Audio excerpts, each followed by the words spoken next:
ഭാര്യ എന്തിന് ദേഷ്യപ്പെടണം? അവളുടെ ശബ്ദമൊന്ന് ഉറക്കായാൽ എല്ലാവരുടെയും ശ്രദ്ധ അവളിൽ. ഇതിനൊക്കെ ഇങ്ങനെ അലറണോ? ആ ചോദ്യം പലരും ചോദിക്കുന്നു.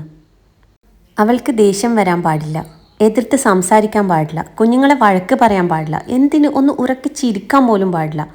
ഇങ്ങനെ നീളുന്ന അവളുടെ അതിർവരമ്പുകൾ. രാവിലെ എഴുന്നേറ്റ് ചായ ഉണ്ടാക്കി എല്ലാവരെയും വിളിച്ചുണർത്തി പ്രഭാത ഭക്ഷണം ഉണ്ടാക്കി അതെല്ലാവർക്കും കൊടുത്ത് കുട്ടികളെ സ്കൂളിൽ അയച്ച് കഴിയും വരെയുള്ള ആ ഒരു യുദ്ധം, അത് കഴിയുമ്പോൾ അവളുടെ പ്രാഥമിക കാര്യങ്ങൾ പോലും അവൾ ചെയ്തിട്ടുണ്ടാവില്ല.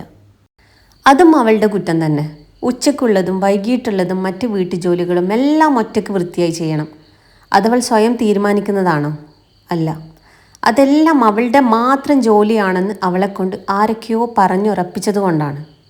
ഒരു നിമിഷം അവൾക്ക് വേണ്ടി ഒന്ന് തിരിഞ്ഞു നടന്നാൽ ആ നിമിഷം മുതൽ ചെയ്തതെല്ലാം മറന്നുകൊണ്ട് ഒരു കുറ്റക്കാരിയായി അവൾ മുദ്ര കുത്തപ്പെടുന്നു. എല്ലാവരെയും പോലെ അവൾക്കുമില്ല ഇഷ്ടങ്ങൾ. ഭാര്യയുടെ ഇഷ്ടഭക്ഷണം ഏതാണെന്ന് ഒരു ഭർത്താവിനോട് ചോദിച്ചാൽ പലരും ഒരു ചിരിയിൽ അത് തീർക്കും. എന്ത് ചോദ്യമാണോ ഇത് എന്ന അർത്ഥത്തിൽ. അവൾ ചെയ്യുന്ന ജോലിയാണ് ആ വീടിൻ്റെ സുന്ദരമായ അവസ്ഥ. അവളാണ് ആ വീടിൻ്റെ ഹൃദയം. വല്ലപ്പോഴുമെങ്കിലും അവളുടെ ഇഷ്ടങ്ങൾക്ക് നിങ്ങളുടെ സമയം കൊടുത്താൽ ആ ഹൃദയമിടിപ്പ് സുന്ദരമായി തുടർന്നുകൊണ്ടേയിരിക്കും.